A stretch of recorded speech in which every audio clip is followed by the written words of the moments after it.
할렐루야. 성경이 있는 부모학교 신 여러분 환영합니다. 오늘은 6월달 몸에 밴 어린 시절이라는 책을 가지고 함께 은혜를 나눠보도록 하겠습니다. 이 책은 상담학이나 심리학을 연구하는 사람들이 반드시 읽는 스테디셀러입니다. 이 책의 저자인은 W. 미실다인이라는 사람인데, 이분이 9년 동안 콜럼버스시에서 어린이 건강센터의 책임자로 일을 했으며 그때의 경험들을 모아서 이 책을 만들었습니다.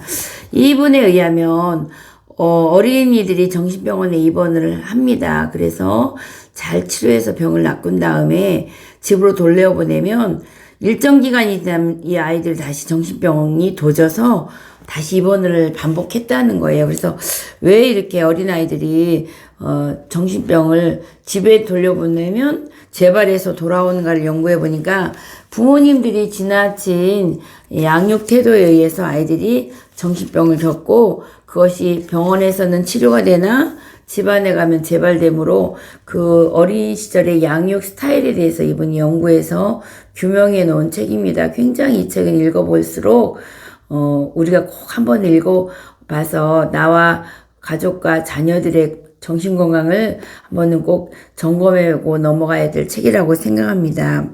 페이지 13페이지 내주의 과거와란 누구인가 지속되는 어린 시절 언젠가 어디선가 당신은 어린 아이였었다. 너무나 맞는 말이죠. 우리는 언젠가 어디선가는 어린아이로 성장을 했습니다. 어른으로 사는 우리 삶에 있어서는 참으로 명백하지만 겉보기에는 그대로 그다지 의미 있어 보이지는 않는다. 그런데 우리는 어른이 되려고 노력하면서 자신과 다른 사람의 입장을 고려하여 어린으로서 자기 생애를 무시하거나 어린 시절을 도외시하고 생략해버리는 잘못된 어리석음을 범하고 있다.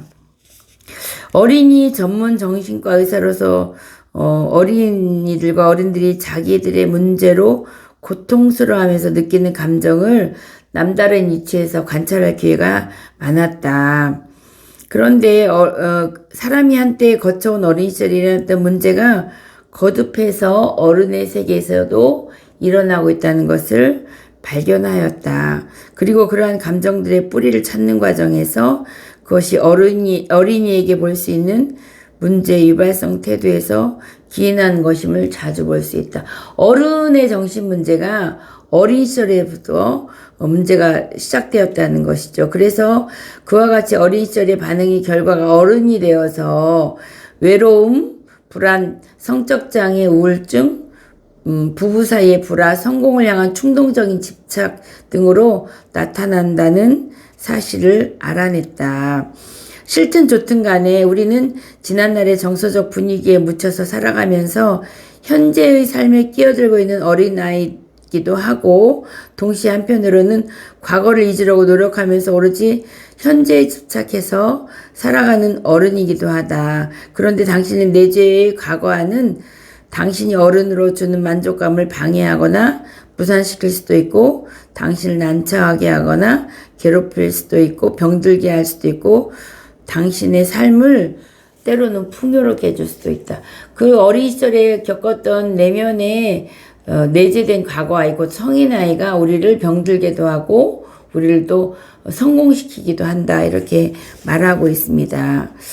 문제의 심각성은 뭐냐면 병원에 오는 사람들의 열의 하나는 정신병원에 입원해 있거나 아니면 의사에게 개인적인 치료를 받고 있는 실정입니다. 특별히 이렇게 정신적인 문제를 겪는 사람들이 신체 질환의 증세로 찾아오는데 병원에 오는 대부분의 환자들의 30% 내지 50%들이 자기 신체의 증상들, 머리가 편두통이 있어요, 소화가 안 돼요, 심장이 두근거려요, 변비가 있어요.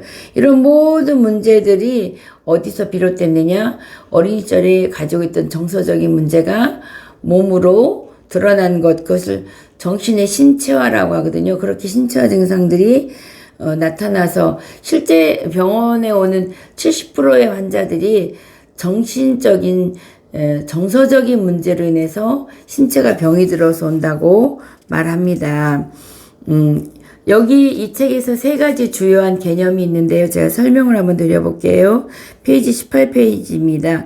내재 과거와 말 그대로 성인아이인데 어른이 된 지금도 당신의 삶에 그대로 남아서 지속되고 있는 당신의 지나간 어린 시절의 모습을 내재 과거화라고 얘기합니다. 그 내재된 과거아이가 계속 내 안에 있어서 내 인생을 주도한다는 것이죠.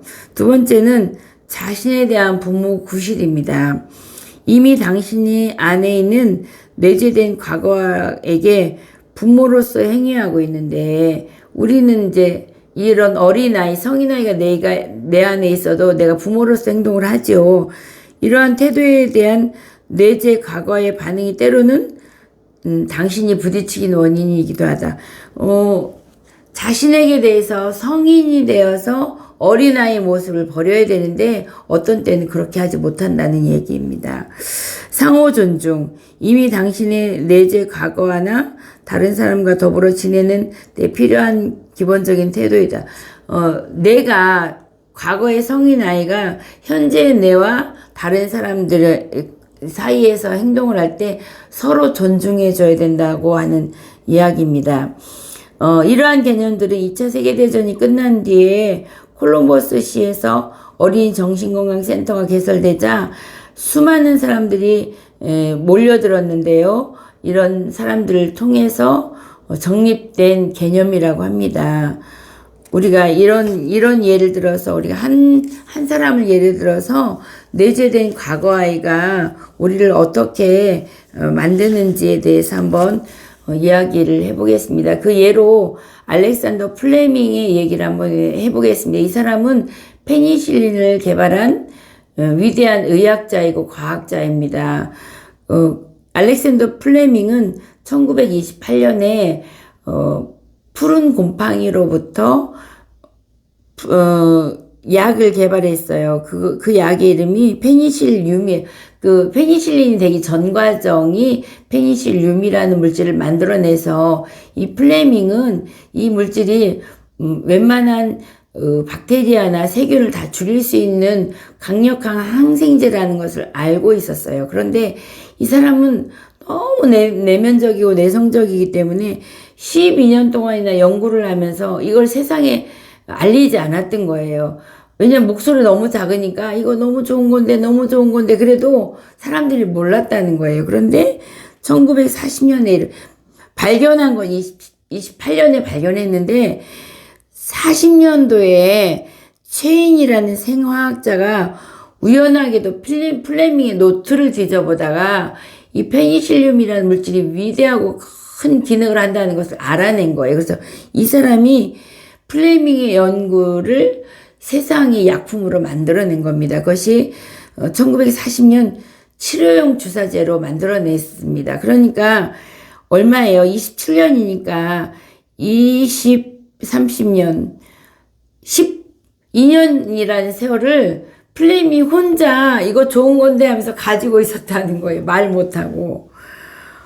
그 정도로 플레밍은 내성적인 사람이었습니다. 왜 이렇게 플레밍이 어린 시절이 내성적이었는지 한번 우리가 알아보도록 할게요. 플레밍은 여자 형제 3, 남자 형제 5 가운데서 막내로 자랐습니다. 그는 아버지가 60세 때 재혼을 해서 막내 아들 낳았는데요.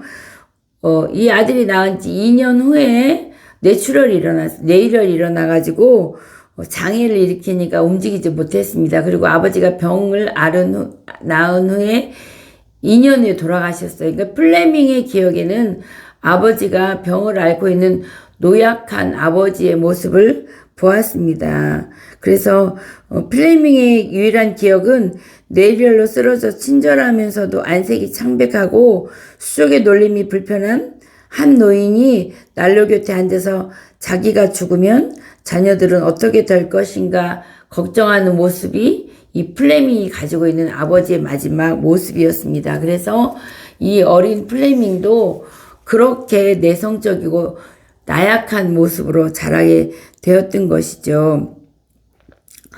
그는 연구소에서 40년 동안 날마다 공동 작업과 학문적인 토론을 벌이고 식사를 하면서도 플레밍은 거의 말이 없었다. 그는 미소를 띤 채 앉아서 호의적이고 애정어린 태도를 보였을 뿐 침묵으로 일관했고 말할 줄을 몰랐다. 이렇게 플레밍은 말 없이 내재 과거화가 계속 플레밍을 지배했던 것을 볼 수 있습니다.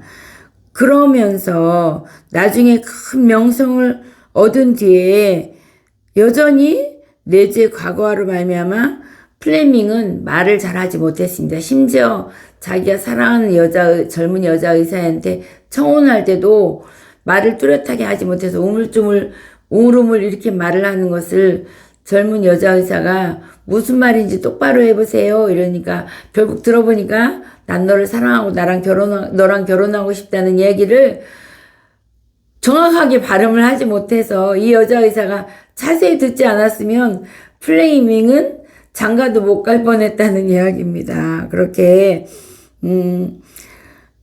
이렇게 플레밍이 큰 위대한 업적을 남겼음에도 불구하고 그 어린 시절 내재된 과거화 때문에 평생을 고통스럽게 지냈다는 이야기를 이 책에서 이야기하고 있습니다. 그러면 우리가 이 문제를 어떻게 극복할 것인가? 그 현재와 과거와 미래 시점에서 읽어보면 첫 번째 단계는 이렇게 혼란을 불러일으키는 감정들에 대해서 파악하고 그 감정들이 어린 시절에 비롯되었음을 깨닫는 일이다. 내가 말을 못하는 내성적인 사람이라면 내가 어린 시절에 아버지가 병으로 일찍 돌아가시고 약한 모습을 봐서 이야기할 기회를 얻지 못했기 때문에 내가 내성적이다 라고 자기를 파악하는 길이겠죠. 또 하나는 부모님이 자주 싸우고 분노하는 집안에 자랐다면 내가 끝없이 불쑥불쑥 올라오는 이 분노는 어린 시절에 부모님으로부터 받은 것이구나라고 자기를 깨닫는 것이 첫 번째 과정이라는 것입니다. 두 번째 단계는 어린 시절이 우리에게 떼어낼 수 없는 부분이듯이 이러한 감정 또한 우리 자신의 일부임을 받아들이고 존중하는 일입니다. 내가 외향적이든지 우울증이든지 분노하는 사람이든지 자기 자신을 받아들이고 인정하는 것이 두 번째 일입니다. 세 번째는 어린 시절의 감정들이 자신의 행동과 능력을 발휘를 제어하거나 지배하지 못하도록 제약을 가하는 일입니다. 내가 어느 장소에 가서 분노 조절이 안 돼서 불쑥 화가 나려고 할 때 또다시 내가 어린아이가 올라오는구나 하고 자기를 제재하고 제약하는 것, 내지는 꼭 말을 해야 되는 중요한 장소에 가서 우물우물 말을 못하고 있을 때 내 속에 어린아이가 또 우물우물 말을 못하는구나. 그러면서 이때는 용기를 내서 크게 얘기를 해야지 하고 자기의 어린 시절의 모습을 제재하고 제약을 가하는 것이 극복하는 길이라고 이 책에 설명하고 있습니다. 한탄하거나 불평하거나 자책만 해서는 아무런 진전이 없다. 그러나 우리는 방금 말한 단계들을 한 걸음씩 밟아 나감으로써 자신에 대한 우리의 감정을 고쳐나갈 수 있으며 자신의 내재 과거화를 통해서 현재와 미래에도 대처해 나갈 수가 있다. 우리의 과거를 잘 파악하고 그 어린아이를 잘 조정해서 자기를 표현하면서 살아가는 길, 이것이 우리가 이 시간에 배워야 될 중요한 것이라는 것을 우리가 알았습니다. 여러분도 꼭 그렇게 자기 자신을 파악하고 자기 자신을 존중하고 자기 자신 안에 있는 어린아이를 잘 제약을 가하셔서 여러분의 인생에 큰 행복과 축복이 임하기를 기대합니다. 기도로 마치겠습니다. 살아계신 하나님 아버지 감사합니다. 우리는 어린 시절에 부모로부터 사랑받고 균형 잡힌 사람으로 양육받지 못했음을 고백합니다.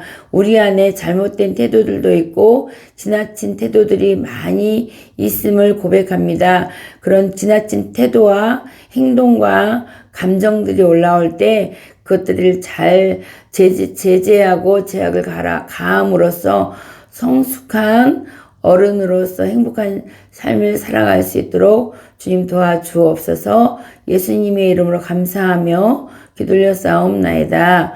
아멘. 다음 시간에는 결혼에는 6사람이 들어온다라는 주제로 이야기를 해보겠습니다. 결혼은 남자와 여자 둘이 하는 것 같죠? 사실은 둘이 아니고 6명이 결혼하는 거라고 얘기합니다. 다음 시간에 이 주제를 가지고 또 우리가 재밌게 한번 이야기해 보도록 하겠습니다. 다음 시간에 뵙겠습니다. 감사합니다.